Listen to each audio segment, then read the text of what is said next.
Success is not a pursuit. Success is a predictable result of obeying laws. Write that down.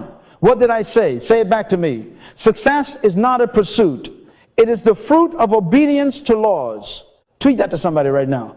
Hashtag laws. If you keep ignoring laws, you will keep scheduling disappointment. If you align with laws, you will schedule results. Chasing is for the valueless. Become what success can't ignore. Say it out loud. Some of you have been sprinting after opportunities like a stray dog after every passing car. Stop it.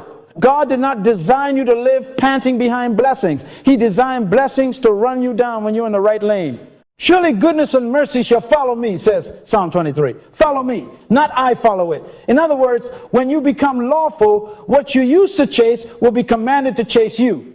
The question on the table tonight is simple. What makes opportunities reorganize themselves around you?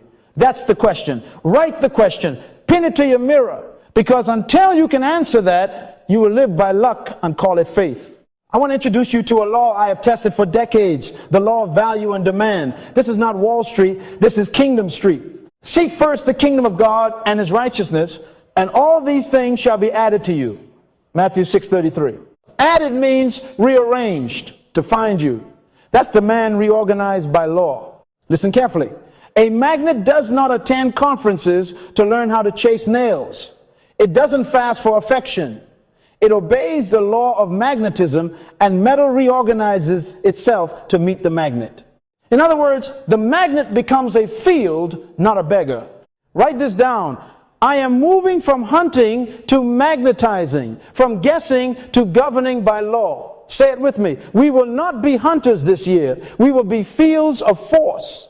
The book says, this book of the law shall not depart out of your mouth, but you shall meditate therein day and night, that you may observe to do, for then you shall make your way prosperous, and then you shall have good success. Joshua 1-8. Not luck, not maybe. Observe, then prosperous. Do, then success. Reverse the verse. If you do not observe to do, you cannot make your way prosperous. Success is predictably absent where law is consistently ignored. You don't break laws. Laws break you. Gravity does not care about your denomination. Jump off a building in tongues and you will speak to the ground immediately. Laws are impartial. Thank God. Now hear me as a pastor who loves you. Your problem is not that you are unworthy. Your problem is that you are undisciplined with laws. You pray loudly and manage poorly. You have zeal without knowledge and hustle without principle. Proverbs 22:29 asks, do you see a man diligent in his work? He will stand before kings. He will not stand before obscure men. Diligence is a law. Kings are the reorganization. When you become valuable by law, thrones make room for you. They clear their schedules. They send for you like Pharaoh sent for Joseph, not because you begged, but because famine met your gift and had to bow to it. Let me provoke you. A young man sat in my office, fictional, to protect the guilty boasting of 73 job applications and 73 rejections. I said, son, applications don't create demand. Value does. Obey the law. We aligned his work with his purpose. We refined his craft until excellence became his accent. And we stripped away the copycat features until his gift had a signature. 14 days later, the same companies called him. What changed? He stopped hunting and started radiating a lawful field. Write this down. When the signal is lawful, the market will find you. The law of value and demand says this. When your purpose is clear, your excellence is visible, and your rarity is stewarded, people will rearrange their priorities to access you. That's demand. Value is not vanity. Value is obedience to design. Demand is not flattery. Demand is physics of influence. In other words, when heaven recognizes the order in you, earth must negotiate for access to you. We are not guessing our way to greatness tonight. We are governing by law. Genesis 8:22 says, while the earth remains, seed time and harvest shall not cease. Seed time and harvest are laws. So is light. So is magnetism. So is influence. If you plant corn and pray for mangoes, God will find that illegal. Stop praying for what law forbids and start practicing what law guarantees.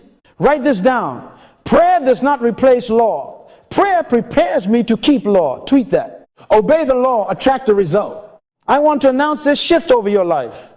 You are leaving the jungle of frantic pursuit and entering the orchard of predictable harvest. Hunters chase what runs.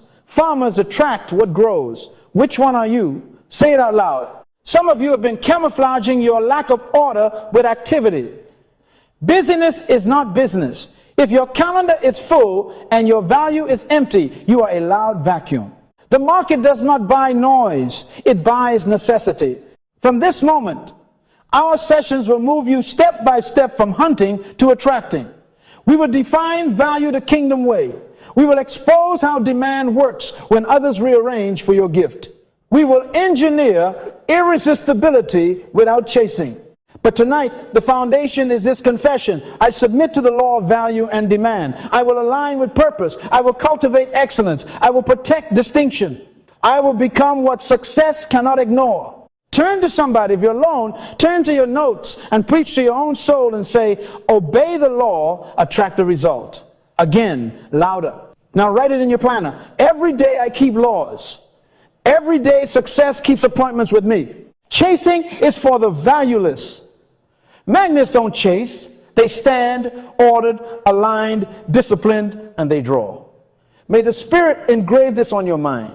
Because from tonight on, you will not stalk opportunity. Opportunity will RSVP to your obedience. Now that your spirit has said yes to magnetizing, let's lay the rails it will run on. Write this down. There's a difference between a law and a rule. Say it with me. There's a difference. Laws are universal, predictable, and built into creation. Rules are local, traditional, and often temporary. In other words, laws are embedded by God in nature and in the kingdom. Rules are embedded by people in systems and schedules. Laws don't need your permission to function. Rules need your agreement to be enforced. Jesus put it this way. Do not think that I came to abolish the law, but to fulfill. Matthew 5:17. And then he says, whoever practices and teaches these commands will be called great. And write this down. Greatness is a product of practicing laws, not parroting rules. Let me make it plain. Step off a roof and pray. Gravity is not moved by your feelings or your volume in tongues. If you violate the law will introduce itself to your bones. You don't break laws, laws break you. What did I say? Say it out loud back to me. That's why your safety is not in shouting at gravity. Your safety is in respecting it. Your safety is in obeying the law, not in breaking some man-made rule about don't take the stairs, it's faster to jump. The law does not negotiate. Tweak this right now. If you fight a law, you lose. If you understand a law, you lead. Jesus confronted this confusion constantly. He asked them, why do you break the commandment of God for the sake of your tradition? Matthew 15:3. Tradition is a rule. Commandment is a law. When they said you can't heal on the Sabbath, that was a rule. The higher law was love and life. He healed anyway and said the Sabbath was made for man, not man for the Sabbath. Mark 2:27. Successful people break rules to honor higher laws. Write that down. Now say it back to me. Anyone who wants to be truly successful must be willing to defy the comfort of rules when they collide with the clarity of laws. Let me provoke you because I love you. Prosperity doesn't come by prayer alone. It comes by practicing the laws that produce prosperity. Joshua 1-8 does not say mutter and wait. It says meditate to observe, then do, then you shall make your way prosperous and have good success. Reverse the verse. If you do not observe to do, you cannot make your way prosperous. Stop blaming God for what your violation of law created. Do not be deceived. God is not mocked. Whatever man sows, that shall he also reap. Galatians 6-7. Sowing and reaping is not a church program. It's a law. Prayer positions you. Practice produces for you. Write this down. Prayer prepares me to keep laws. Practice proves I kept them. Rules will tell you wait your turn. Laws will tell you solve the problem. Rules say the office is closed at 5. Laws say value makes people open doors after hours. I remember fictional, to protect the guilty, a young designer told, we only accept portfolios by appointment. That's a rule. He obeyed a higher law. He solved the visible problem publicly. He redesigned a broken city website and posted it with instructions. By midnight, the mayor's office called him. Why? Because the law of value rearranged the schedule. Kings don't make room for people who obey convenience. They make room for people who obey laws that create necessity. Do you see a man diligent in his work? He will stand before kings. Proverbs 22:29. Diligence is a law. Access is the reorganization. I can hear someone say, but doctor, aren't rules important? Yes, when they protect law. No, when they replace it. Rules are like traffic cones. Laws are like the road. Cones move. The road remains. If a cone falls over, you don't drive into the ocean. You respect the coastline. Write this down. Honor immutable laws. Interrogate inherited rules. Many of you are defending denominational dress codes, family expectations, corporate procedures, and social etiquettes that suffocate your gift. If a rule silences your assignment, it's illegal to your destiny. Jesus taught us to practice and teach the law, not to be domesticated by traditions that neutralize purpose. Let me give you another picture.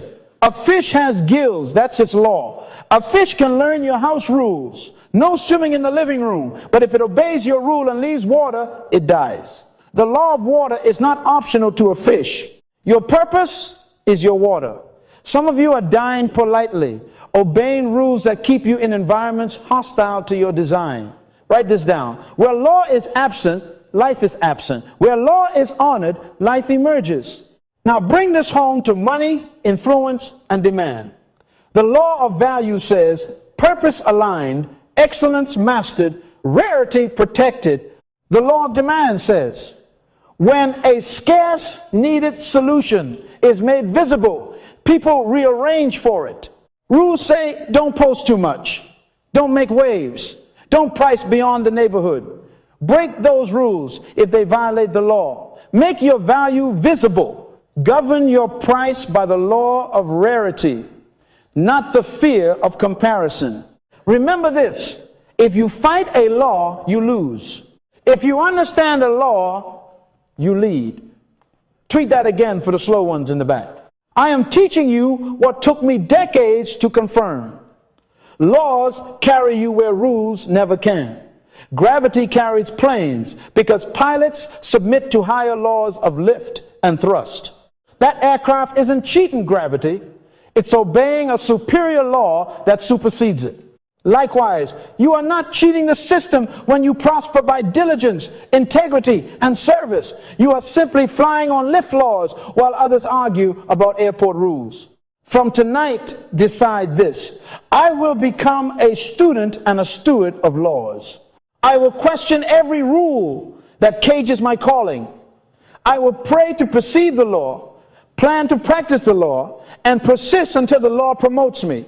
Say it with me. You don't break laws, laws break you. And say this. The law will carry me where rules never can. Now write it in big letters. Honor laws. Ignore limiting rules. Lead. Now that we've exposed rules that muzzle your gift, let's define the very thing the market pays for. Write this down. Value is usefulness aligned with purpose, delivered with excellence, and marked by rarity. I'll say it again, because your future depends on it. Value is usefulness, aligned with purpose, delivered with excellence, and marked by rarity. What creates value? Purpose, excellence, rarity. Say it out loud. Again, louder. Tweet it to somebody who keeps chasing applause with no assignment. Purpose first. Always purpose first. Success is not what you've done compared to others. Success is what you've done compared to what you were supposed to do. Write that down and tattoo it on your planner. Jeremiah 29:11. Listen to the manufacturer. I know the plans I have for you. Plans to prosper you, to give you a future and a hope. Plans imply intention. Intention implies design. Design implies purpose. Purpose defines value. In other words, usefulness is illegal until it is aligned with why you exist.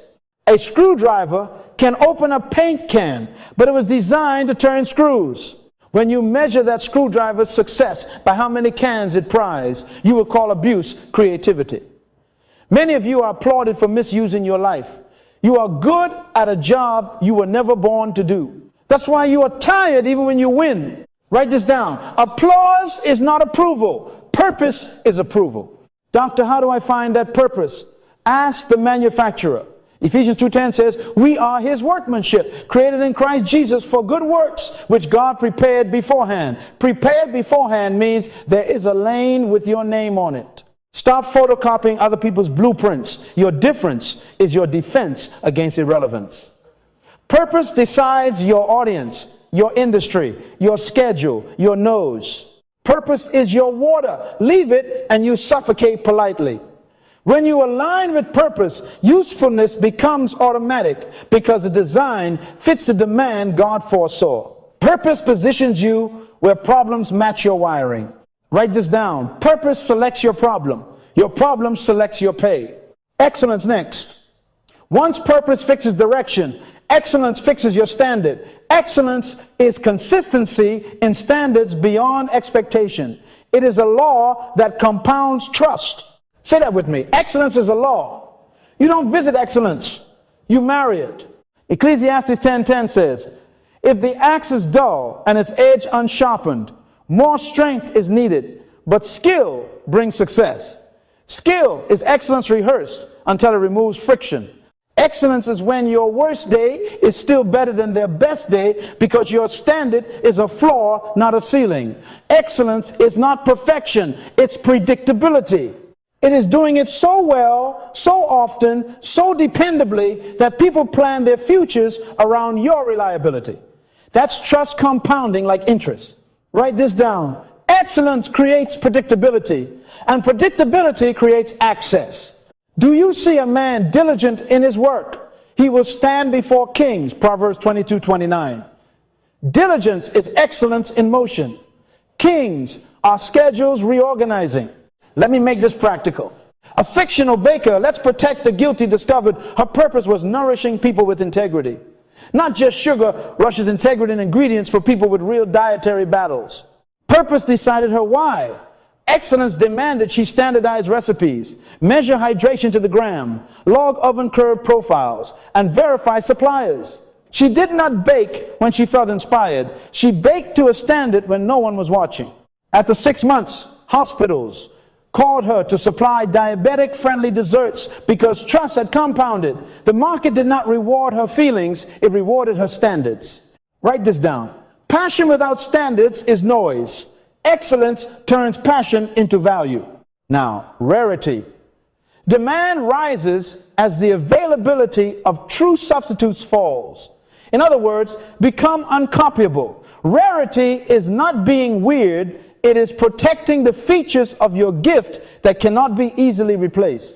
Saffron is expensive not because it prays more than salt, but because you cannot substitute it without changing the dish. Diamonds are not priced by sentiment. They are priced by scarcity plus utility. Your goal is not to be scarce and useless. Your goal is to be necessary and difficult to replace. Write this down. Reduce your substitutability. How? By combining purpose with excellence in a signature way. Distinction is often in the mix, not the piece. Many can code, few can code financial models in 2 languages and communicate them to non-technical executives. Many can sing, few can heal through song because their lyrics are disciplined by scripture, their tone is refined by training, and their story carries authority. Protect your mix. Don't dilute your recipe to please the neighborhood. Priced by law, not by insecurity. Let me talk to copycats for a moment because I love you. Imitation is fine for practice. It is fatal for identity. If you can be replaced by a template, you will be priced like a template. Write that somewhere big. Template pricing follows template living. Distinction is stewardship. It means you curate what makes your gift rare. Your research, your process, your ethics, your story, your combinations. It means you say no to offers that scatter your signature. Jesus said, let your light so shine before men that they may see your good works, Matthew 5:16, good works, not loud words. Visibility anchored in excellence exposes your rarity to lawful demand. Stop hiding and stop blending. Both are illegal to value. Hear the order again, because sequence is a law. Purpose first, so you stop being busy at the wrong assignment. Excellence next, so you become predictably trustworthy. Rarity finally, so you are needed, not merely noticed. What creates value? Purpose, excellence, rarity. Say it back to me. Write this down. Usefulness without purpose is abuse. Usefulness without excellence is unreliability. Usefulness without rarity is a commodity. And commodities compete on price until they bleed out. You are not called to a race to the bottom. You are called to a covenant to the top of your assignment. Let me provoke your pricing mindset for 30 seconds because it's tied to value. You don't price what you do. You price what it costs to replace you. If you can be replaced by 5 people by Friday, the market will treat you like Friday. But if replacing you requires reconfiguring schedules, retraining teams, and rewriting roadmaps, then calendars will bow. That's demand reorganizing. But it starts right here. Purpose, excellence, rarity. Stop praying for kings while courting mediocrity. Stop expecting added unto while you subtract standards. I want you to lift your voice and declare this with me. I align with purpose. I marry excellence. I protect rarity. Say it again. Tweet it for someone who thinks hustle is a substitute for holiness and standards. Jeremiah 29-11 is still in the book. God's plans already contain the arena where your value is legal. Your job is to honor the law, clarify purpose, codify excellence, and cultivate rarity. Then what you used to chase will reorganize itself to find you. What creates value? Purpose, excellence, rarity. May that law be written on your daily schedule starting tomorrow morning. Now let's talk about what happens when value goes public. Write this down. Influence is when other people change their priorities for yours. What is influence? Say it. Influence is the capacity to make other people rearrange their plans, their budgets, their calendars for your gift.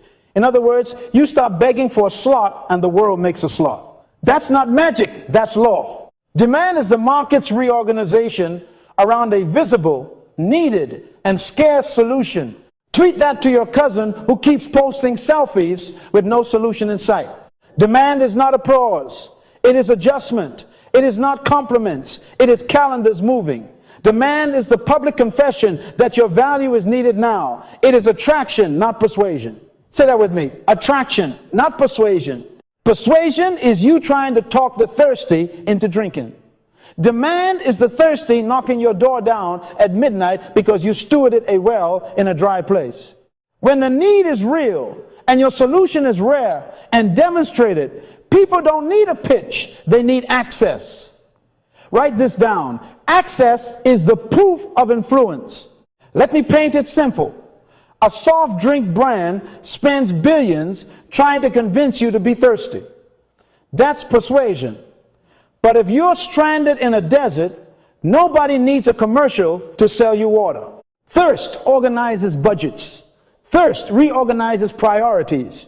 That's demand. If you locate your purpose where the desert is, and you demonstrate a dependable well excellence, and you protect the purity and scarcity of that water, rarity, then caravans will change their routes to pass by your well.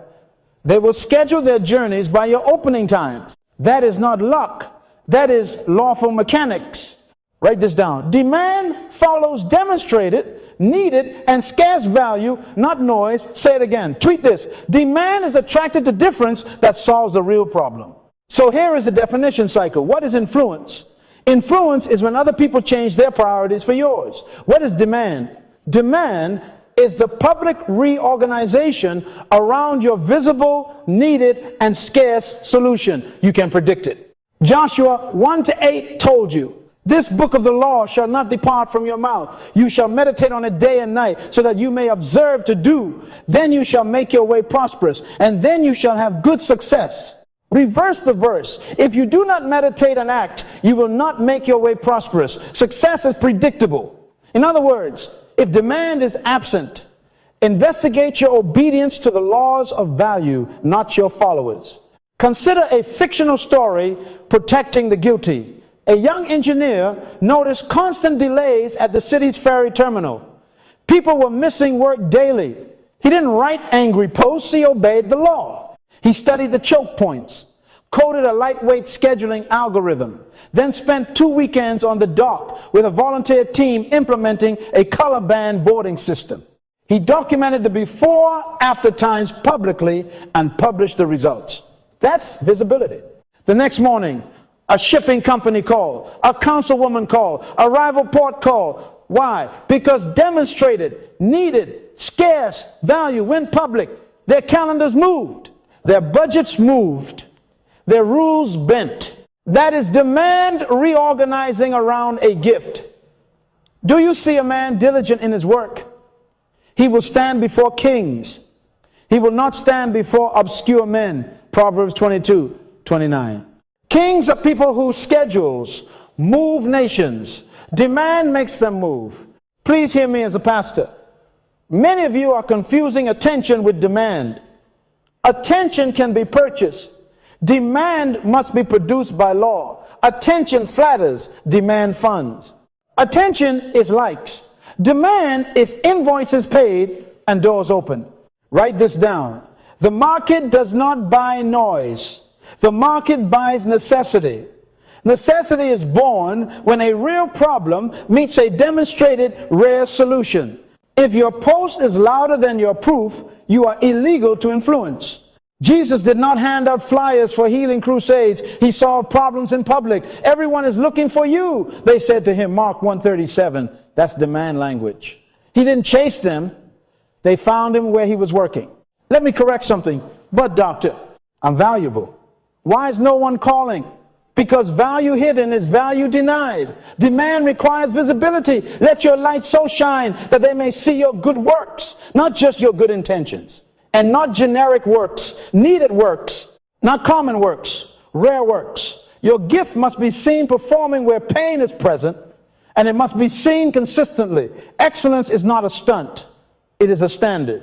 When you keep law long enough, trust compounds, and trust triggers reorganization. Think of a magnet again. Metal filings don't negotiate with a magnet. They align with the field. When your life is ordered by law, you create a field. People within the radius of your relevance will begin to align. They will come early. They will wait longer. They will move meetings. They will fly across oceans. They will pay rush fees. They will violate their own convenient rules to honor your higher law solution. That is not arrogance. That is attraction earned. So how do you activate this? Keep it simple. 1, demonstrate. Don't tell us. Show us solving the problem clearly and repeatedly. 2, locate the pain. Stand where the drought is. Stop singing in empty wells. 3, protect scarcity. Don't dilute your signature. Refine it. 4, stay visible with integrity. No hype. Just documented results with humility. That cocktail will do what your networking never could reorganize other people's lives around your lane. Let me call you to confession. Lift your voice. Influence is when others change their priorities for mine. Demand is the public reorganization around my visible, needed, and scarce solution. I will stop persuading where I should be attracting. I will obey the law until the market confesses my necessity. Say it again. Write it down. Tweet it. And remember Joshua 1-8. Meditate to observe. Observe to do to make your way prosperous. Reverse the verse, violate it, and watch prosperity stay illegal to you. Keep it and watch demand, legalize access, favor, and finance in your direction. From this day forward, stop chasing rooms that were never built for your assignment. Build value by law. Reveal it where pain is present. And let demand do what it was designed to do. Move mountains, open gates, and rearrange calendars until your gift is seated where it belongs. Lean in and write this down. Say it out loud with authority so your own ears hear your future talking. Gift multiplied by discipline, multiplied by distinction, equals irresistibility. Again, gift times discipline times distinction equals irresistibility. Tweet that to somebody who's been praying for open doors while leaving their hinges rusty. Listen, this is multiplication, not addition. In other words, if any one of these is 0, the product is 0. You can have a breathtaking gift, but 0 discipline, 0 irresistibility. You can have rigorous discipline, but no distinction. You've built a beautiful commodity. You can be quirky and different, but without a real gift and real discipline, you're just noise in a costume. Write this down. 0 times anything is 0. Don't shout at me, shout at the law. Let's define these 3, because your destiny depends on precision, gift, your inherent design, what you do with ease that serves others with power, not what flatters you, what frees others. A man's gift makes room for him and brings him before great men. Proverbs 18:16. Notice, it makes room, not makes excuses. 1 Peter 4:10 says, as each has received a gift, use it to serve one another. Your gift is not a toy, it's a tool assigned to a problem. Paul told Timothy, stir up the gift of God which is in you. 2 Timothy 1-6. Stir, not brag. Write this down. Your gift is God's deposit. Your stewardship is your withdrawal. In other words, the evidence that you possess a gift is that someone else is delivered by it.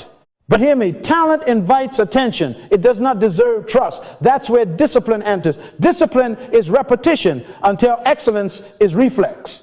It's the practice nobody sees that everybody pays for. Ask LeBron. You see the highlights. You don't see the 500 free throws before breakfast and the film room at midnight. Paul said, by the grace of God I am what I am, yet I labored more abundantly than them all. 1 Corinthians 15:10. Grace is not opposed to effort, it's opposed to earning. Write this down. Grace gives me a gift, discipline gives my gift gravity. Proverbs 12:24 declares, the diligent will rule. Not the flashy, not the loud, the diligent. Joshua 1-8 told you the formula. Meditate to observe, observe to do, then you make your way prosperous. Discipline makes excellence predictable. And excellence predictable becomes trust. Tweet this right now. Talent invites attention. Discipline secures trust. Distinction commands demand. Now, distinction, the deliberate removal of sameness. Distinction is design. It's when you architect your signature so there is no easy substitute. Daniel distinguished himself because an excellent spirit was in him. Daniel 6-3. Excellence in him. Distinction on him. Distinction is not weirdness. It's specificity. It's the combination of elements that narrows imitation. Write this down. Difference lives in the mix. Many can bake bread. Few can bake gluten-free, low-glycemic bread that tastes like Paris and tests like science. Many can code. Few can architect risk models in 2 languages and translate them to boards without a spreadsheet. Many can preach. Few can teach laws with humor, authority, and measurable outcomes. Distinction is when your method, your ethics, your story, and your standards weave into a fabric no one else can wear without it tearing. Let me stir you with a picture fictional to protect the guilty. Naomi was a physical therapist with a gift for pattern recognition. In human movement, she saw what others missed. That's gift. Discipline. She measured every session, recorded joint angles, recovery times, logged 10,000 repetitions of corrective drills, and reviewed footage at 5 a.m., 6 days a week. Excellence became reflex.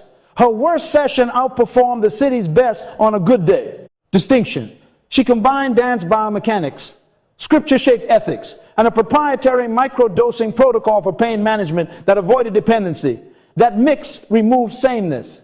Within months, local teams changed practice times to fit her schedule. A hospital shifted policy to adopt her protocol. And a foreign club flew her business class with a rush fee. Calendars moved. Budgets bent. Rules adjusted. Why? Gift times, discipline times, distinction produced irresistibility. Do you see a man diligent in his work? He will stand before kings. Proverbs 22:29. Kings are systems that reorganize. That's demand confessing necessity. Write this down. Irresistible people are predictable at excellence and unpredictable in creativity. In other words, their quality is never a surprise, but their solution is always a fresh shock. Your excellence must be boring, steady, consistent, clock-like. Your creativity should be surprising, novel, non-obvious signature. Most of you have it reversed. Your quality is a surprise, sometimes good, sometimes embarrassing, and your creativity is predictable. You copy trends late. that is illegal to demand. Tweet this for the saints in the back. Predictability builds the stage. Originality writes the script. Let's tie it back to the law. Multiplication means you cannot compensate for a missing factor by inflating another. Write this down. You cannot outtrain the absence of a gift, but you can bury a gift by refusing to train. You cannot outwit your way into distinction. You must architect it. You cannot pray away the need for practice. Prayer positions you to practice the right thing. Jesus' parable of the talents in Matthew 25 condemns burying capacity. The servants who multiplied were commended. The one who hid his gift was judged. Why? Because the king expects multiplication, not subtraction, not stagnation, multiplication. So here is your immediate assignment. Identify the gift with ruthless clarity, not I like people. What problem do you solve naturally that leaves others relieved? Write it down. Schedule discipline like a covenant. What drills, what reps, what metrics will you measure daily until excellence becomes reflex? Put it on the calendar. And then craft distinction. What is your signature approach? Your method, your ethical line. You never cross your combination that narrows imitation. Codify it, name it, protect it. Price it by its irreplaceability, not by your insecurity. Say it with me again as a declaration. Gift times discipline times distinction equals irresistibility. Louder? Now tweet it and tag your future. Talent invites attention. Discipline secures trust. Distinction commands demand. In other words, stop chasing. Engineer attraction. Obey the law of multiplication inside you until the outside is forced to reorganize. Let your light so shine before men that they may see your good works and glorify your Father. Matthew 5:16. Good works, gift, refined by discipline, set apart by distinction. If you will honor this law for the next season of your life, rooms you once begged to enter will beg you to stay. That is not hype. That is the mathematics of destiny. Now let's put an engine under that magnet you're building. Write this down. The 10 P's are the engine of value that converts internal order into external demand. Say that back to me. Engine of value. Good. Now, write these 10 laws and say them with me. Purpose, perception, potential, passion, principles, planning, people, persistence, perseverance, prayer. Again, louder for your future. Purpose, perception, potential, passion, principles, planning, people, persistence, perseverance, prayer. Tweet this. The 10 P's turn private obedience into public demand. Number 1, purpose. Purpose defines your assignment. Without it, effort is mismanaged. What did I say? Mismanaged. Success is not what you've done compared to others. It's what you've done compared to what you were supposed to do. Jeremiah 29:11. I know the plans I have for you. Plans imply purpose. Purpose decides your no, writes your job description, and selects your problems. A fish trying to climb a tree would think gravity is a demon. Wrong environment. Wrong assignment. Write this down. Where purpose is unknown, energy becomes abuse. In other words, until you know why, you will waste what? Purpose positions you where demand is lawful. Number 2, perception. Perception is seeing as laws, see reframing obstacles as design specs for your gift. Elisha prayed, Lord, open his eyes that he may see. 2 Kings 6:17. The army didn't change. His perception did. When you interpret a closed door as an insult, you miss instruction. When you interpret it as calibration, you adjust the hinge. Write this down. Perception is the lens that turns problems into blueprints. Obstacles are often instructions in disguise. Don't ask why me. Ask what law is this revealing. Purpose gives you the target. Perception gives you the sight lines. Number 3, potential. Potential is your inventory of capacities, dormant power, waiting for assignment. Now, unto him who is able to do exceedingly abundantly, according to the power that works in us, Ephesians 3:20. Not according to the power that visits you, the power that works in you. Write this down. Uninventoried potential becomes unemployed power. Make a capacity, audit skills, experiences, relationships, assets, Patterns you solve naturally. If you don't count it, you cannot compound it. Jesus said, who builds a tower without first counting the cost? Luke 14:28. Count what you have and what you need. Then bridge the gap with discipline. Number 4, passion. Passion fuels discipline. It is energy under assignment. Romans 12:11 says, be fervent in spirit, serving the Lord. Fervent, not frantic. Write this down. Passion is an accelerant, not a compass. Ungoverned passion is wildfire. It burns homes. Governed passion is a furnace. It heats cities. Passion should report to purpose every morning and to principles every evening. If your passion keeps changing your address, it's illegal. If it keeps powering your standard, it's holy. Number 5, principles. Principles are the non-negotiable laws you obey daily. They make life predictable.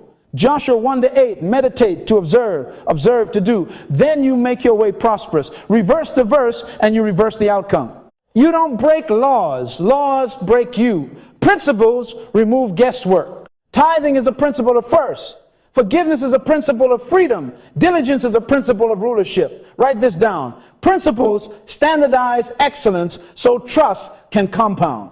When your day is governed by principle, your outcomes become forecastable. Demand loves forecasts. Number 6, planning. Demand respects preparation. Schedule excellence. Habakkuk 2:2 says, write the vision, make it plain, that he may run who reads it. Vision written is permission given to yourself and to others. If it's not on your calendar, it's only a confession. Planning translates principles into appointments.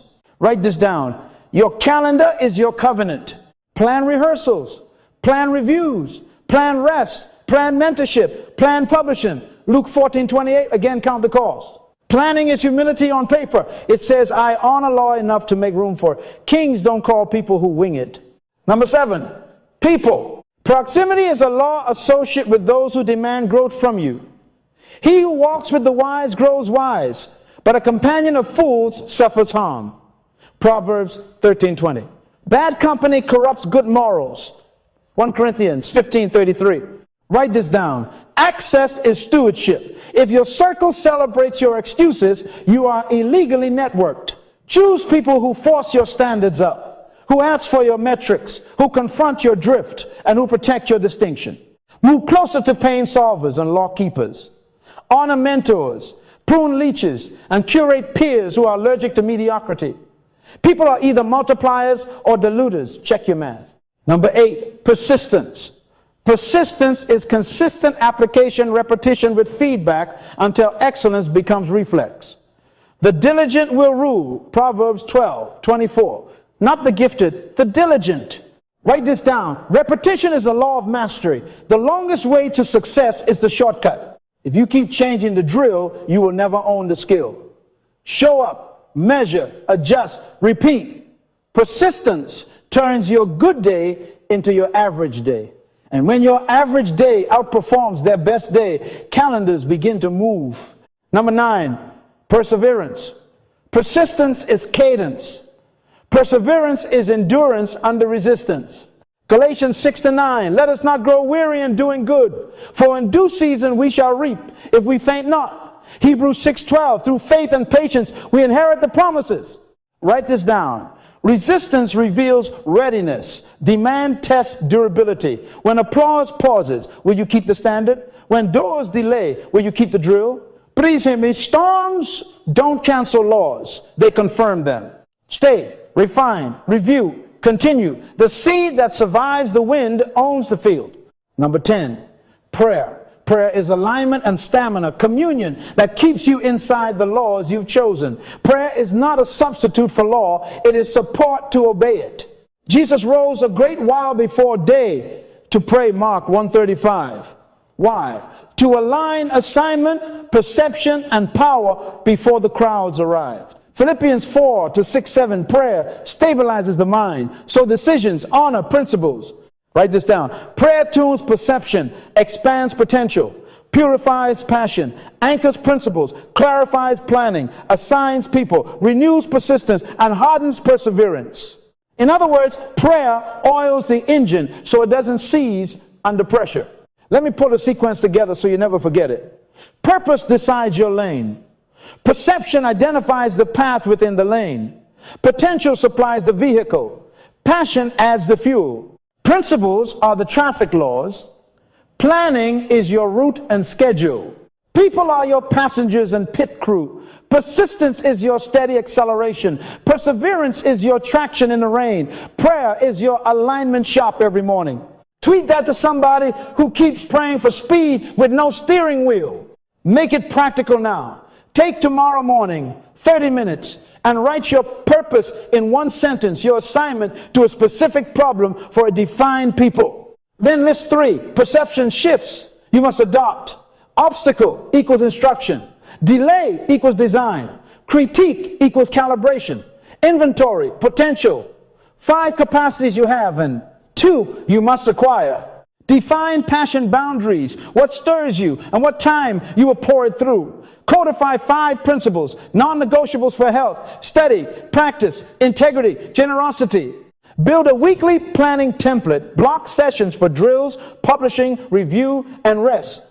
Curate people who gets more access, who gets less, and who gets none. Choose one arena to persist, one drill you will do every day. Choose one promise to persevere what standard you will keep when it hurts. Close with prayer. Consecrate the list and ask for grace to obey it, not to admire it. Joshua 1-8 is still the operating system. Meditate to observe, observe to do, then you make your way prosperous. Say them with me one more time. So your mind engraves the order: purpose, perception, potential, passion, principles, planning, people, persistence, perseverance, prayer. Again, louder. Write this down and tweet it to your future. The 10 P's turn private obedience into public demand. In other words, when the inside is ruled by law, the outside reorganizes by necessity. You won't have to knock on every door. The right doors will check your calendar. That's not hype. That's holiness obeyed until it becomes mechanics. Now go build the engine, turn the key, and drive your assignment until kings adjust their routes to meet you. Start the engine where the traffic is. Write this down. Demand lives where problems are visible and solutions are proven. Say it back to me: visible and proven. Not imagined, not private, not trust me, proven. Tweet this right now. If they can't see it, they can't demand it. In other words, demand is not born in your head, it's born at the scene of a measured problem. So stop solving invisible problems in secret and wondering why calendars won't move. Go to the intersection where pain is counted, where clocks are ticking, and where somebody's board is asking, who can fix this by Friday? Let me take you to the shore with Jesus and the fishermen, because laws don't change with time. They fished all night and caught nothing. Wrong location, wrong depth, wrong side. That's Luke 5. Then Jesus said, launch out into the deep and let down your nets for a catch. Luke 5-4. Instruction precedes abundance. Later, after resurrection, cast the net on the right side of the boat and you will find some. John 21-6. Right side, specificity. Wrong side, nothing. Right side, too much. Write this down. Lawful instruction is more profitable than loud effort. They had skill, they had experience, they had boats, but without public obedience to a specific instruction at a specific place and depth, there was no demand response. When they obeyed, the problem empty nets was solved visibly, measurably, in front of a watching crew. So much fish, they had to signal partners. That's what demand looks like. Others rearrange to help you contain your results. Go where the pain is measured. What did I say? Measured. That means boards, metrics, deadlines. Go to the hospital where readmission rates are on a whiteboard. Go to the school where the 3rd grade reading score is posted on the wall. Go to the city's 311 dashboard where pothole response times are public. Go to the startup's bug tracker where crash reports are time-stamped. Go to the pastor's prayer list where marriage counseling wait times are choking peace. Demand is born where someone is counting tears in hours and dollars. If your solution lives only on a pretty slide, you are allergic to accountability and illegal to influence. Tweet that to your friend who keeps changing fonts instead of changing outcomes. Make your results readable. Write this down. Before, after, time saved, money made, peace restored. Not vibes, not opinions, proof. James 2:18 says, show me your faith without your works, and I will show you my faith by my works. Works are numbers with names attached. Jesus healed lepers and then said, go, show yourselves to the priests. Luke 17:14. Why? Verification, public certification. In other words, even miracles submit to metrics. So you publish case studies with baselines and deltas. Before, 7-minute average wait. After, 11 minutes. Sustained for 30 days. Before, 24% proficiency. After, 81% in 90 days. Before, 5 panic episodes per week. After 1 per month with documented protocols. Let your light so shine that they may see your good works. Matthew 5:16. Not may hear your good intentions, may see your good works. Let me give you a story, fictional, to protect the guilty, but accurate enough to convict the lazy. Mr. Alvarez was an assistant principal in a rough district. Tardiness was strangling instruction. He didn't schedule a pep rally. He obeyed law. He mapped bus arrivals, audited hallway bottlenecks, and redesigned entry flow with color-coded lanes and 2 music cues. He put a massive board in the lobby daily, on-time percentage posted at 8:10 a.m., visible to parents, teachers, and students. He ran the protocol for 30 school days, filmed days 1, 15, and 30, and published the clips and numbers to the district portal. Tardiness dropped from 31% to 6%. Discipline referrals fell by 40%. Instructional minutes reclaimed, 63 per student per week. The next week, 2 neighboring schools called. The week after that, central office called. Budgets moved, calendars moved. Why? Because demand lives where problems are visible and solutions are proven. Consistency is king. Do it once and it's a stunt. Do it for a month and it's a system. Proverbs 22:29 says, do you see a man diligent in his work? He will stand before kings. Kings don't read your captions, they read your dashboards. They are allergic to hype and addicted to forecasts. So set a cadence.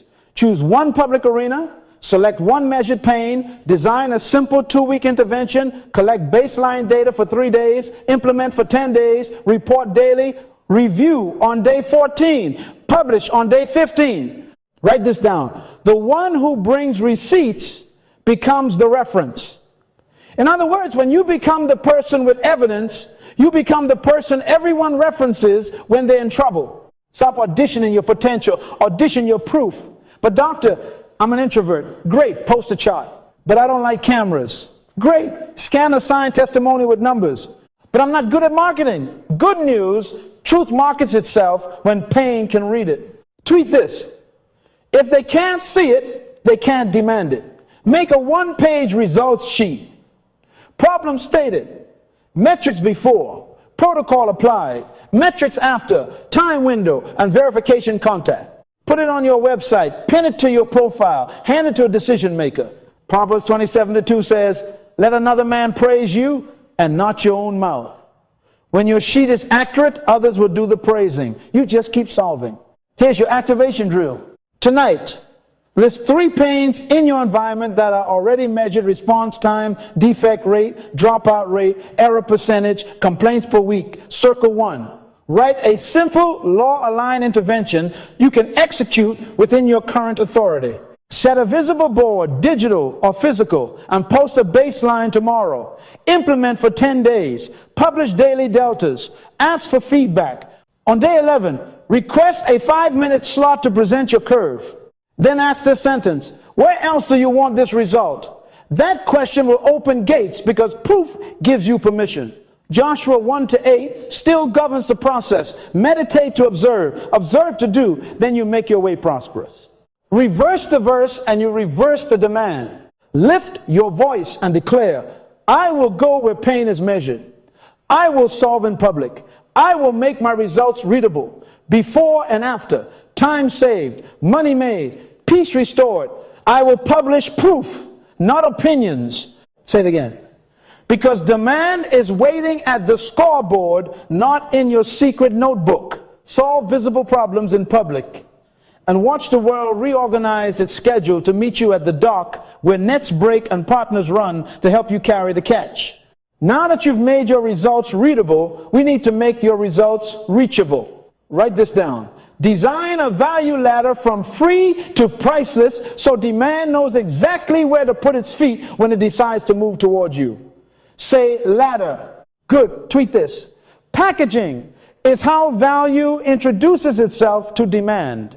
In other words, if they can't see the steps, they can't ascend. You don't need more hustle. You need handles. Kings don't climb cliffs. They climb stairs. Here's the law. Build 3 clear rungs. Number 1, entry value. Free or low friction access that solves a small felt problem with disproportionate clarity. Number 2, core offer. The structured container of your excellence where outcomes are reliable and priced with honor. Number 3, premium. The expression of your rarity custom, scarce, protected access that reorganizes systems because it cannot be substituted. Write that down. Entry, core, premium. Say it back to me. Entry, core, premium. Very good. Let's sanctify your first step. The law of first fruits governs reputation. Honor the Lord with your wealth, with the first fruits of all your increase. So shall your barns be filled. Proverbs 3:9-10.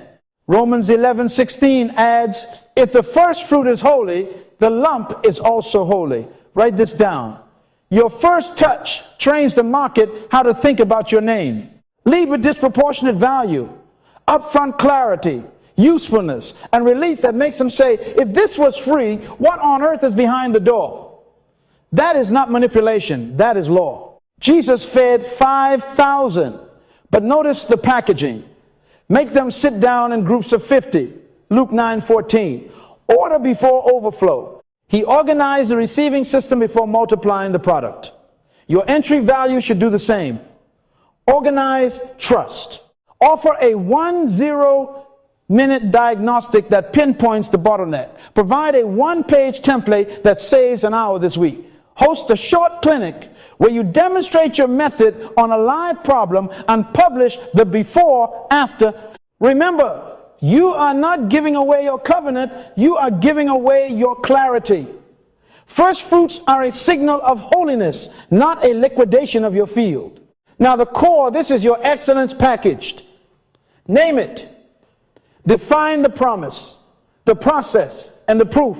Habakkuk 2:2, write the vision, make it plain, that he may run who reads it, make it runnable. Write this down. Friction is the enemy of demand.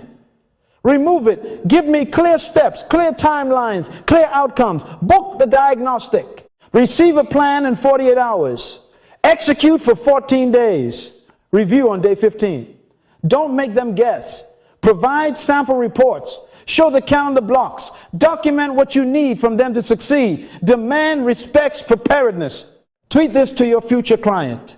If success cannot find the doorbell, it won't knock. Price requires courage. Most of you don't have a pricing problem. You have an identity problem. Price does not just charge. It communicates confidence, category, and covenant. Write that down. It says who you are, which arena you play in, and the seriousness of your promise. The laborer is worthy of his wages. Luke 10:7. When you underprice, you violate the wages law and you lie about your category. Cheapness is not humility, it's confusion. Price the core by outcome and irreplaceability, not by your insecurity. Show tiers tied to measurable value, not to your mood. Put it on one page. If you won't publish, you won't prosper. Kings don't chase whispers, they read sheets. Now, premium the realm of your rarity. This is where you create what cannot be imitated without you. Jesus had crowds, but only 12 had daily proximity. Scarcity on purpose. Your premium might be a retainer where you install your system into an organization with guaranteed response times. It could be a custom build with licensing of your IP templates, scripts, protocols with quarterly governance. It could be a cohort limited to 12 seats that runs for 12 weeks with direct feedback on live problems. The scarcity is lawful, anchored to quality, calendar, and covenant. Write this down. Scarcity without standards is gimmick. Scarcity with standards is governance. Price premium to protect excellence, not to exclude people. You are stewarding outcomes, not renting minutes. Let me paint it with a story fictional to confront the timid. Elias was a cybersecurity analyst with a gift for seeing attack patterns before they formed. Entry value: a free 5-minute port scan template and a 1-2-minute video on how to score your small business risk in under an hour. He led with precision and saved strangers money that week. Core offer: the 1 4-day hardening sprint, 2 fixed calls, a documented plan in 48 hours, daily checklists, and a final report with a pass-fail scoreboard shipped on day 15. Price: 3 tiers tied to network size and required uptime, not to the number of emails. Premium: license and guard.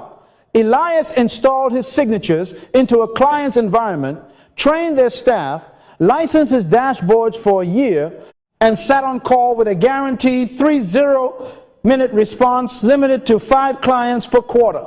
Within months, an insurer demanded Elias's report before writing a policy. A bank rearranged vendor lists to onboard him faster. Calendars moved. Why? Value had a ladder.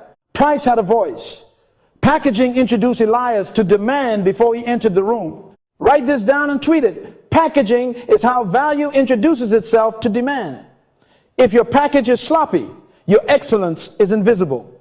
If your steps are foggy, your outcomes are unbelievable. If your price is timid, your promise is suspicious. So remove the friction now. Build a 1-page value ladder. Left column: entry, core, premium. For each, write the name, the promise in 1 sentence, the exact steps with time boxes, the proof you publish, the price, and the capacity you can honor. Add 1 big button per rung. Start the diagnostic. Begin the sprint. Request premium fit. If your path requires a PhD to navigate, you are disobeying Habakkuk. Let me insert a law again, the law of doors. Jesus said, "I am the door." John 10:9. Doors clarify access and protect value. Your ladder is a series of doors with names and handles, not a maze with mirrors. And your first fruits at the door sanctify the hallway. Give them an honest taste that works today. Then invite them to the room where you work wonders consistently. Then reserve the vault where you covenant with those who will honor your standard at the level of kings. Say this out loud so your soul hears it. I will not hide my excellence behind fog. I will lead with holy first fruits. I will price by covenant, not by insecurity. I will remove friction with clear steps, clear timelines, and clear outcomes. I will build a ladder from free to priceless so that demand can climb without confusion. One more time, louder. Because success is lawful and predictable when obedience organizes access. Sit them in groups of 50. Write it plain. Name the doors. And watch opportunities run, not wander toward the rung that matches their hunger. You name the doors. Now watch the hallway fill. When value is plain, demand speaks. Write this down. Demand speaks in signals, not sentiments. Say signals. Good. What are they? Invitations you did not solicit. Referrals you did not request. Wait lists you did not plan for. Prepayments you did not beg for. Those are laws talking. By their fruits you shall know them, Matthew 7:20. Not by their feelings, by their fruits. In other words, the market is testifying about your obedience. Don't get emotional, get measuring. Write this down and say it out loud. Measure conversion, not applause. Likes are compliments. Contracts are confirmations. Tweet that right now. If you build your decisions on claps, you will die of dehydration in a desert of vanity. Proverbs 27-23 says, be diligent to know the state of your flocks and attend to your herds. Translation, know your numbers. So what do we measure? Number 1, invitation, velocity. How many inbound invitations arrive per week? From where and with what urgency? Number 2, referral density. What percentage of new inquiries mention a name you already served? Number 3, wait list pressure. How many qualified prospects are queued? How long they wait? And how many stay engaged past 7 days? Number 4, prepayment rate. What percentage of contracts include deposits before delivery? Number 5, conversion rates at each door of your ladder. From entry to core. From core to premium. Stop guessing. Put it on a dashboard. If kings are calling and you don't know why, you will mismanage the moment and the Lord will discipline you. Mentors and multipliers are signs of maturity. Write this down. When the influential adjusts for you, demand is maturing. What did I say? Say it again. Adjust for you. Joseph's gift brought Pharaoh to rearrange a nation's agriculture. Daniel's excellence moved kings to change edicts. Proverbs 22:29. He will stand before kings, not just in the room before them. That means calendars bend. When a CEO offers you their earliest slot, when a pastor moves a staff meeting to hear your protocol, when an investor asks you to train 3 portfolio companies at once, that's a multiplier. A mentor who opens their platform to you is a multiplier. A client who brings 3 other clients to your meeting is a multiplier. Measure it. Track buyers who bring buyers as a distinct metric. If your work produces multipliers, guard the standard. They are bridges to cities you could not build in a lifetime. Now govern capacity like a priest, not a pirate. Write this down. Clarity creates demand. Governance sustains it. Tweet it. It is illegal to let demand push you into violating the law of excellence. Overload is not honor, it's negligence. Jesus healed multitudes, yet he limited proximity 12, then 70. He fed 5,000, but he sat them in groups of 50. Luke 9:14, order before overflow. Acts 6 shows us governance. It is not desirable that we should leave the word of God and serve tables. Choose 7 men whom we may appoint over this business. Acts 6:2-3. That wasn't arrogance, it was alignment. Exodus 18, Jethro told Moses, appoint rulers of thousands, hundreds, 50s, and 10s. That's capacity architecture. So create ethical cues. Publish your capacity by tier. If your call offer is booked, say it plainly and offer the next lawful step. The diagnostic next Tuesday, the sprint next month, or a vetted partner today. Give priority to prepayments and to fit, not to flattery. If someone tries to jump the line with compliments, remember, compliments don't keep covenants. Contracts do. Design your wait list with dignity. Write this down. A holy queue has clarity, cadence, and care. Clarity, exact dates for review and start, required pre-work, and what qualifies someone to skip the queue. For example, enterprise urgency, validated by baselines and prepayment. Cadence, weekly updates. You are number 7. Average weekly movement is 3. Estimated start is April 10. Care offer an entry tool that helps them make progress while they wait. And a graceful off-ramp if their timeline changes. Do not hold people hostage. Governance is love in public. Partnerships are lawful governance. If demand exceeds the borders of your calendar, either shrink promise or expand hands. Do not expand promises. Appoint hands. Train partners in your principles, license your methods, and set quality gates. Think Acts 6 again. Delegation with empowerment and oversight. Write this down. Collaboration multiplies without mutation when principles are codified. Create SLAs, response times, review checkpoints, escalation paths. If a partner cannot obey your principles, they cannot carry your name. Better to refer out of covenant than to deliver out of chaos. Let me give you a story, fictional, to awaken your stewardship. Mara was a pediatric speech therapist who designed a 2-one-day play-to-save protocol for late talkers. After publishing 3 before, after charts with videos, her inbox exploded 40 inquiries in a week, half from pediatricians. Signals, invitations arrived. 2 clinics offered subcontracts. A local parent group begged for a workshop. 1 hospital asked for a pilot.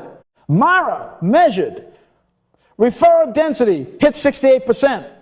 Prepayment rate on her core sprint reached 90% when she posted a simple deposit link.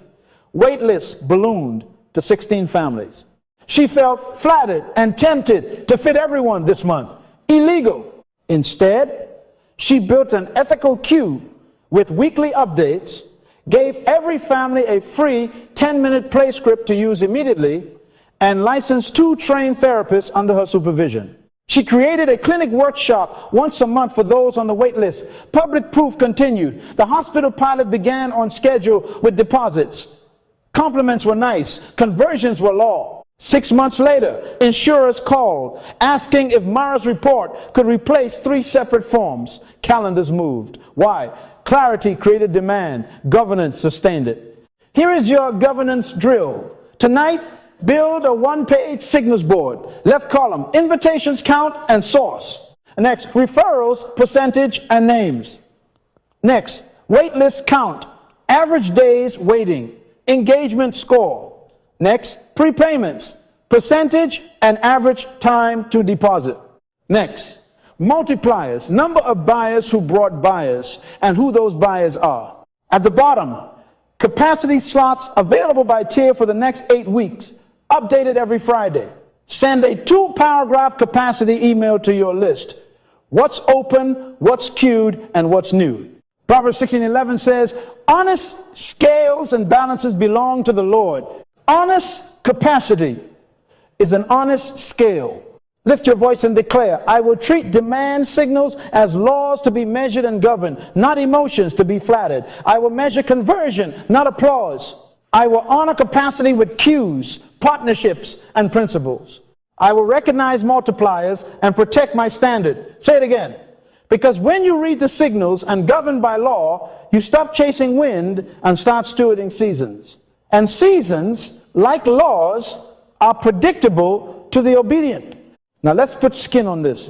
Write this down. Greatness honors higher laws, even when it means defying comfortable rules. Say it out loud. That's right. We've been measuring demand like kings. Now we must protect the conditions that produce it, even if the crowd, the committee, or the calendar says, that's not how we do things here. Tweet this. Tradition resists, law rewards. In other words, if comfort is your compass, you'll miss your calling. Look at Jesus. The Bible says he healed on the Sabbath. That wasn't rebellion. That was reverence to a higher law. Mark 2:27, the Sabbath was made for man, not man for the Sabbath. Write that down. When rules suffocate people, laws of love and restoration take jurisdiction. In Mark 3, a man with a withered hand stood in the synagogue. The religious rule keepers were watching to accuse him. Jesus asked, is it lawful on the Sabbath to do good or to do evil, to save life or to kill? Then he said, stretch out your hand, and the hand was restored. He did not break the law. He fulfilled it. Matthew 5 says, I have not come to abolish the law, but to fulfill. In other words, he broke the tradition to keep the intention. Write this down. Rules protect traditions. Laws protect outcomes. Jesus chose outcome restoration over the comfort of committee approval. And what happened? Influence. Crowds reorganized their routes to meet him. Demand followed obedience to law. Let me provoke your mind, innovators who remove sameness. The law of user value says clarity, speed, and relief. Legacy rules say we've always used this interface. We've always sold it in stores. We've always charged late fees. Then a company said, remove the buttons, 1 glass pane. Somebody in the room shouted, illegal. Phones need keyboards. No, phones need laws, obeyed, simplicity, speed, delight. Another team looked at rental rules, rewind fees, store aisles, closing times, and obeyed a higher law. Immediate access and transparency. They mail DVDs, then stream bytes. Rule, Friday nights require a car ride. Law, Friday nights require a story with 0 friction. The market, hear me, reorganized around the one who kept the law of value. Brick aisles died. Bandwidth budgets exploded. Write this down. Innovation is lawful disobedience to sameness. Say it back to me. Lawful disobedience. You don't need permission to remove confusion. You need conviction to honor clarity. Tweet this right now. If a rule protects confusion, break it. If a law protects people, keep it at all costs. Athletes understand this innately. Off-season laws produce in-season demand. Proverbs 22:29 again. Do you see a man diligent in his work? He will stand before kings. Diligence is an off-season law. Teams don't chase highlights. They pay for habits. An all-star doesn't negotiate on emotion. They negotiate on predictable output, sleep law, nutrition law, repetition law, recovery law. Write this down. Contracts reorganized around rare consistency. The player who trains when you sleep, who studies film when you scroll, shows up in April with numbers that bend budgets in July. Rule says, take it easy after a good season. Law says, sow in the dark so harvest has no choice at dawn. That's why franchises realign rosters, cap space, and schedules to secure one disciplined body. Demand honors the law of mastery. One more time. Off-season laws create in-season leverage. Now, civil courage.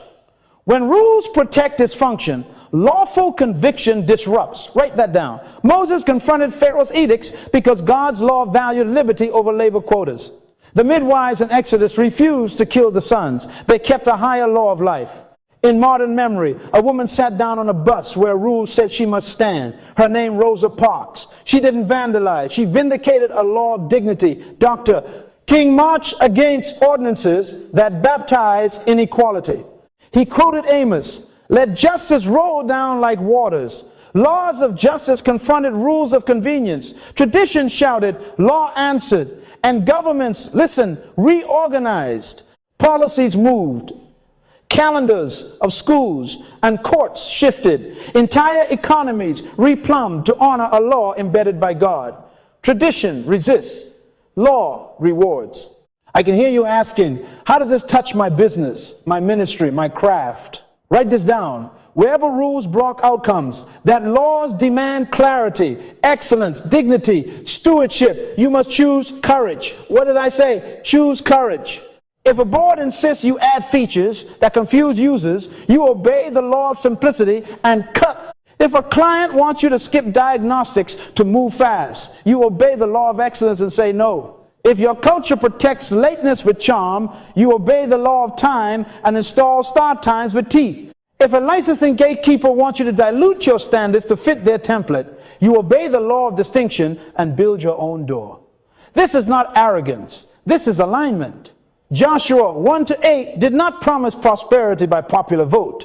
It promised prosperity by meditation and observation that produces action. Let me give you a story. Fictional, but faithful to the principle. A hospital IT director named Sana inherited a system that crashed weekly. Rule said, patch on Fridays at midnight, because that's when we always do it. Law said, protect patient throughput and surgical scheduling. Sana studied failure logs and discovered Friday night spiked due to weekend staffing patterns. She broke the rule, moved patches to Tuesday, 2 a.m., separated critical services into containers, and instituted a rollback protocol with a 10-minute SLA. The change committee laughed. We've never done Tuesdays. She said, patients don't bleed on your schedule. Within 60 days, crash minutes dropped 93%, or delays fell 21%, and a payer increased reimbursement because discharge predictability improved.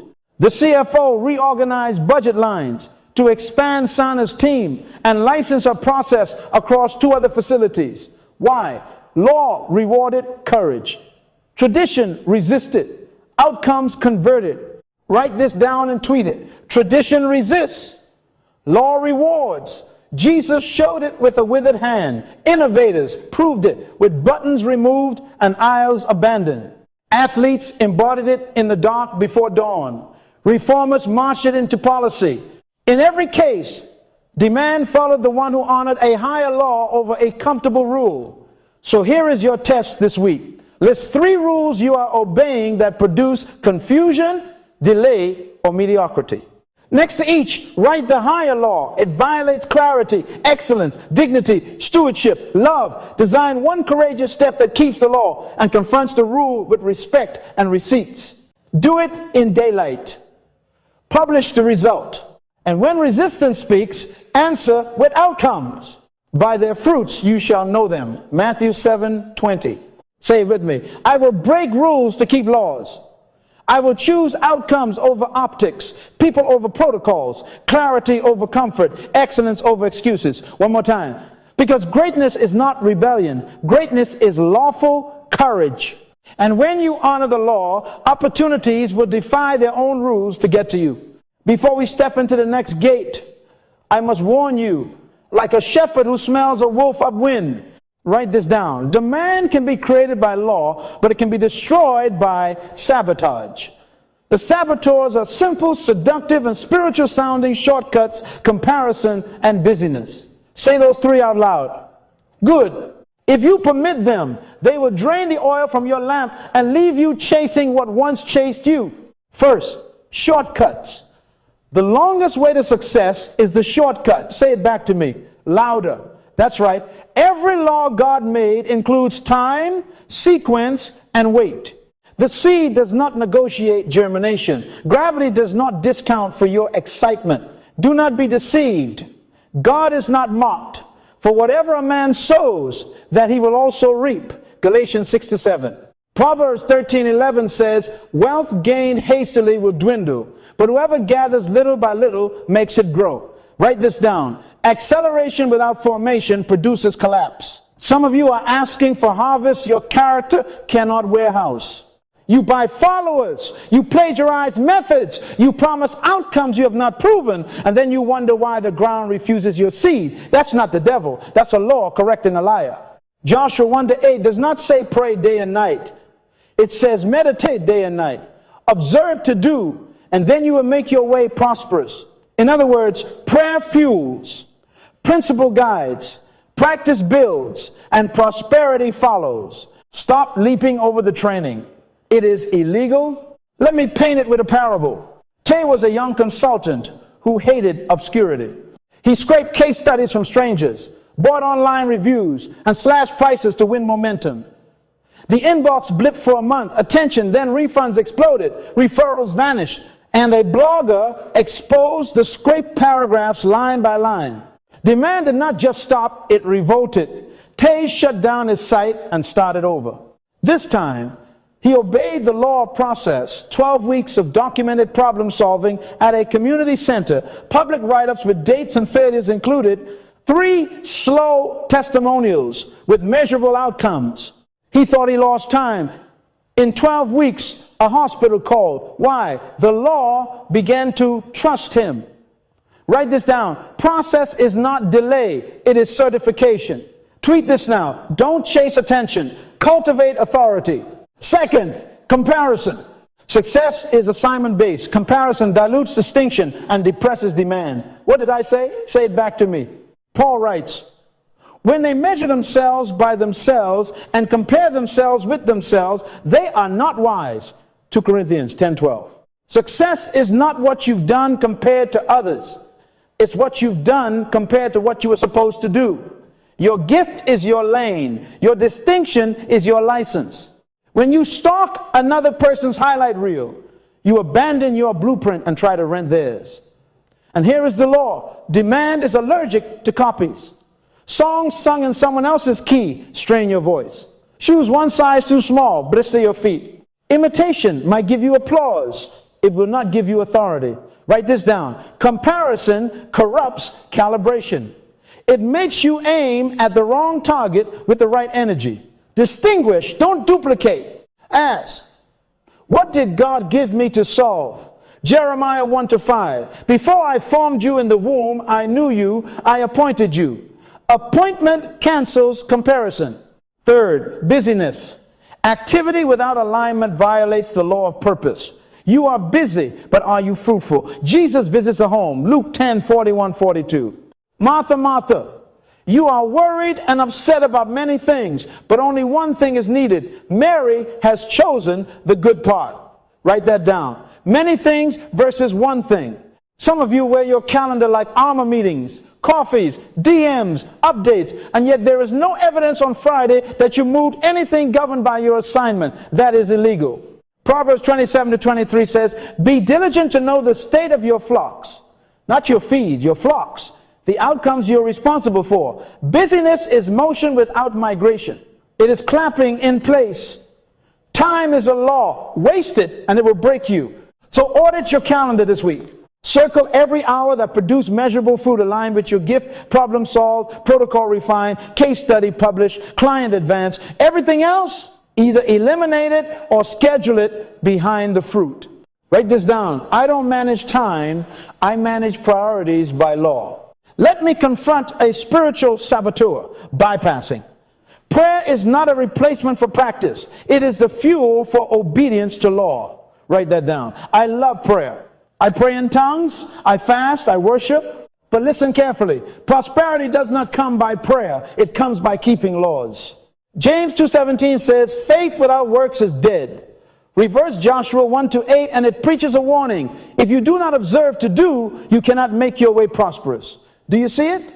Do not ask God to bless a field you refuse to plow. Proverbs 20:4. The sluggard will not plow by reason of the cold. Therefore shall he beg in harvest and have nothing. Some of you are begging in harvest season because you outsource practice to intercession. Illegal. Pray for wisdom, then draft the protocol. Pray for favor, then publish the proof. Pray for open doors, then build the handle people can pull. Write this down and tweet it. Don't chase attention. Cultivate authority. Attention is a spotlight. Authority is a sunrise. A spotlight moves on. A sunrise commands the day. Authority emerges when gift, discipline, and distinction converge over time. When your receipts multiply, when your method is teachable, when your outcomes are repeatable, attention becomes inevitable and irrelevant at the same time. Kings do not scroll, they scout. They look for authority. Do you see a man diligent in his work? He will stand before kings. Proverbs 22:29. Diligence is not frantic, it is focused. So here are your corrections. Receive them like medicine. Number 1, kill the shortcut. Choose a narrow input and practice it daily for 30 days. One protocol, one promise, one proof published, each iteration. Number 2, starve comparison. Unfollow 5 voices that tempt you to copy and replace them with 2 mentors who teach you to think. Read your own assignment out loud every morning. Purpose is a compass. Number 3, convert busyness into fruitfulness. Schedule 2 non-negotiable deep work blocks per day for your core value creation and push meetings to the margins. Number 4, sanctify prayer. Set a time to pray for wisdom and strategy and walk straight from prayer into practice with one measurable act of obedience. Then document the result. By their fruits you shall know them, Matthew 7:20, including yourself. Say this with conviction. I will not sabotage my demand. I will refuse shortcuts, reject comparison, and rebuke busyness. I will pray and practice. I will cultivate authority. One more time, louder. Because when you remove the leaks, the vessel holds. And when the vessel holds, law rewards you with seasons. You don't have to chase, only steward. Now we move from conviction to calendar. Write this down. A scheduled 3-0. Day obedience to value-building laws makes attraction measurable and repeatable. Say it out loud. Tweet this. Obedience scheduled becomes success predictable. What did I say? Success predictable. Joshua 1:8 says, this book of the law shall not depart from your mouth. You shall meditate day and night. Then you will make your way prosperous. In other words, when you put the law on your mouth, your mind, and your minutes, prosperity becomes a byproduct. So here is your protocol. Clear, covenantal, and countable. Every day for 30 days, you will complete a law block of 60 to 90 minutes, non-negotiable. Don't schedule it around the day. Schedule your day around it. Divide it into 3 equal lanes: skill, drill, signature, design, and proof creation. Write those 3 down and circle them. First, skill drill. This is discipline. Choose one micro skill that compounds your core gift and perform measurable reps. If you are a copywriter, write 10 headlines for one product and grade them against past conversion metrics. If you are a therapist, rehearse one diagnostic protocol on past cases and time your accuracy. If you are a developer, refactor one function 3 ways and benchmark performance. Set a timer, count the reps, keep a log. Proverbs 22:29. Do you see a man diligent in his work? He will stand before kings. Diligence is countable. In other words, excellence is not mystical, it is mathematical. Second, signature design. This is distinction, reducing your substitutability. Build one asset each day that makes your approach uncopyable. Name your framework. Simplify your method into a one-page map. Design a diagnostic scorecard. Craft a metaphor that explains your protocol in 10 words. Remove sameness. Write this down. Uniqueness is engineered, not discovered. Jesus taught with parables, distinct pictures that made his message memorable. Your parables are your metaphors, your visuals, your name steps. Don't be vague, be vivid. Third, proof creation. This is public fruit. Take what you drilled and what you designed and convert it into a small publishable artifact, a before and after chart, a 6-0 second demo, a screenshot with 3 bullets, a client micro win with permission, or a narrated clip of your process. Post it where your market can see and save it. Email, blog, LinkedIn, or a pin reel with a caption that names the problem, the protocol, and the proof. Matthew 5:16, let your light so shine before men that they may see your good works and glorify your Father. Not hear your intentions, see your works. Write this down. Hidden value denies the law of demand. Now, once a week, you will perform a public solve. Choose one visible problem in your lane, solve it for a real person or a real unit, and publish the case end to end with numbers. Start Monday by securing a baseline. Implement Tuesday through Thursday. Deliver Friday. Publish Saturday before, after, inputs, timeline, and results. If you are a nutrition coach, take a client snack routine from 900 sugar calories to 150 inches 3 days with a simple swap and chart the glucose change. If you are a data analyst, cut a report time from 3 hours to 15 minutes with a template and show the screen capture. Write this down. Public, measurable problem solving turns hidden value into visible demand. What did I say? Visible demand. Every Friday afternoon, you are governed by law with demand checkpoints. Open your signals board and count. Inbound invitations this week. Referral percentage. Conversion at each step. Wait list count and engagement. Prepayment rate. Proverbs 27-23. Be diligent to know the state of your flocks and attend to your herds. Flocks are your signals. If invitations rise but referrals fall, your promise is outpacing your performance. Adjust. If conversions spike but waitlist pressure explodes, limit capacity before excellence is compromised. Pause new starts, prioritize prepayments, or refer to trained partners. Acts 6 was a capacity correction. Choose 7 men whom we may appoint over this business, so that the apostles did not violate their law of excellence. Write this down. Governance protects grace.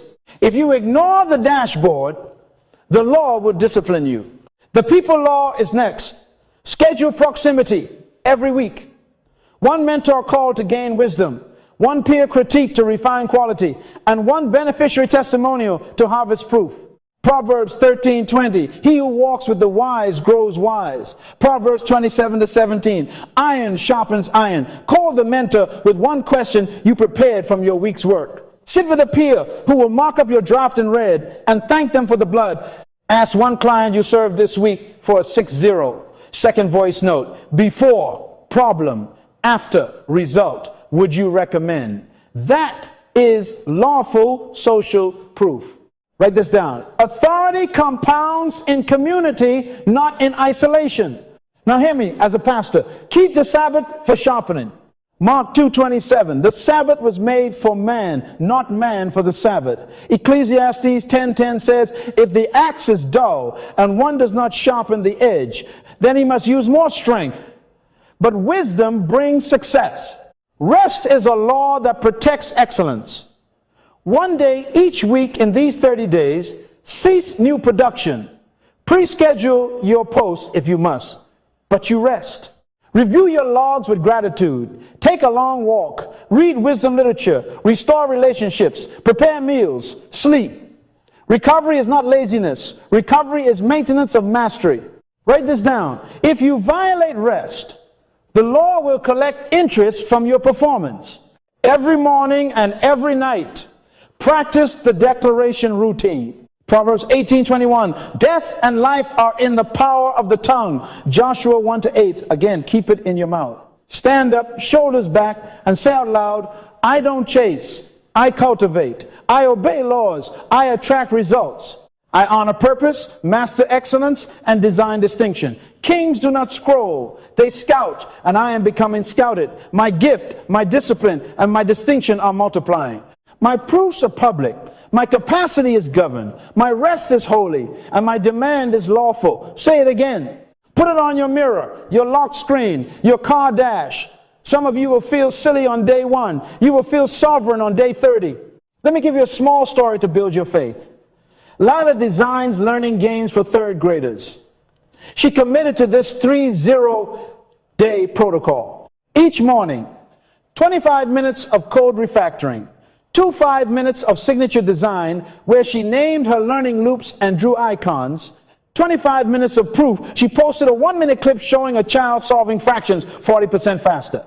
Weekly, she ran a public solve. She took a classroom's messy homework workflows and reduced check time from 18 minutes per student to 7, publishing the chart with a teacher's voice note. She tracked signals. Week 1, 2 invitations. Week 2, 5 invitations and 60% referrals. Week 3, a wait list formed. She adjusted capacity, licensed a junior designer for overflow, and kept the Sabbath no building on Sunday, just sharpening in scripture.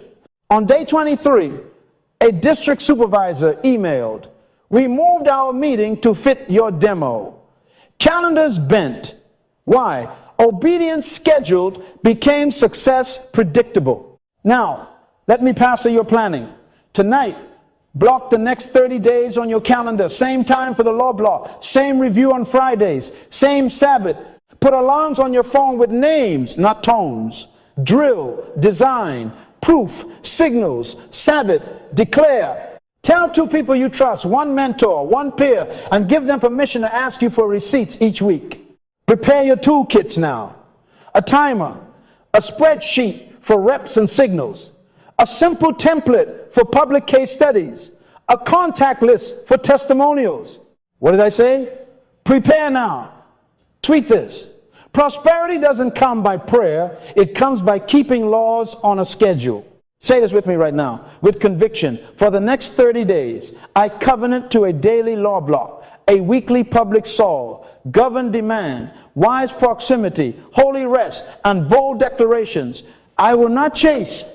I will cultivate. I will not flatter emotions. I will measure signals. I will not violate excellence. I will adjust capacity. One more time, because when your obedience is on the calendar, your outcomes cannot hide. And when your outcomes cannot hide, opportunities reorganize themselves by law to find you working where you were designed to be. Now we seal it, not with feelings, but covenant. Write this down. Laws reward doers, not hearers. James 1:25 says, "The one who looks into the perfect law of liberty and continues in it, not forgetting what he has heard, but doing it, he will be blessed in what he does." What did I say? In what he does. So I'm going to lead you in a prayer of alignment, then you will sign your intention in public. Ready? Hands open, heart steady. Father, in the name of Jesus, we align. We lay down chasing. We pick up keeping. We submit to your design and the laws you baked into creation. Give us clarity of purpose. Shine light on the assignment. You knew before you formed us. Jeremiah 1-5. Jeremiah 29-11. Give us stamina for discipline. Grace to show up when the feeling is gone. To keep our hands to the plow without looking back. Luke 9-62. Give us courage for distinction. Boldness to reduce sameness and keep the higher law. Even if traditions resist. Joshua 1-9. Matthew 5:17. Give us wisdom to govern, demand eyes to measure, and hearts to steward. Proverbs 4-7, Proverbs 27-23. Teach our hands to war and our fingers to fight for excellence. Psalm 144-1. Sanctify our tongues to declare life and law. Proverbs 18:21. Establish the work of our hands. Yes, establish it. Psalm 90-17. Let your word not depart from our mouths. As we meditate and observe to do, make our way prosperous and grant us good success. Joshua 1-8. And let a voice behind us say, "This is the way, walk in it." Isaiah 30-21. We receive strength for 30 days of obedience and for a lifetime of stewardship in Jesus' name. Amen. Now, write this down. Covenant clarifies and clarity compels. Take out a sheet, yes, a literal page, or open a fresh document and title it Irresistible Intent. Under the title, write 3 lines and leave space to sign. Line 1, purpose.